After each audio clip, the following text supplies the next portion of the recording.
आपण पाहतोय की भूपती आता फडणवीसांसोबत उभे आहेत. त्यांनी सरेंडर केलेलं आहे, आत्मसमर्पण केलेलं आहे. इतर 61 नक्षलवाद्यांसह भूपतींनी आता फडणवीसांसमोर, महाराष्ट्राच्या मुख्यमंत्र्यांसमोर समर्पण केलेलं आहे. आता भूपतींसोबत त्यांची सहकारी सुद्धा आहे, जिने गेल्या काही महिन्यांपूर्वी सरेंडर केलं होतं आणि आता भूपतींनी त्यांना पुष्पगुच्छ दिलेला आहे, कारण की त्यांनी स्वतः भूपती यांना आवाहन केलं होतं.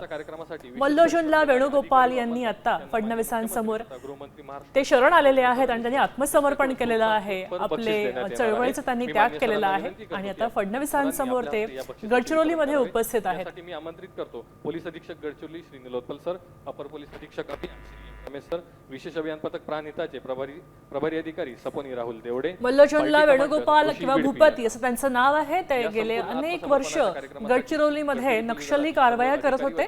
मात्र गेल्या काही वर्षांमध्ये आता त्यांनी सांगितलं होतं, त्यांच्या एक सहकारी या फडणवीसांना त्यांनी आत्मसमर्पण केलं होतं आणि या सहकाऱ्यांनी या भूपतींना आवाहन सुद्धा केलं होतं. तेव्हा सोनू उर्फ भूपती हे आता फडणवीसांसमोर त्यांनी इतर 61 नक्षलवाद्यांसह आत्मसमर्पण केलेलं आहे आणि त्यांनी यापुढे देशासाठी काम करणार असं आश्वासन सुद्धा दिलेलं आहे.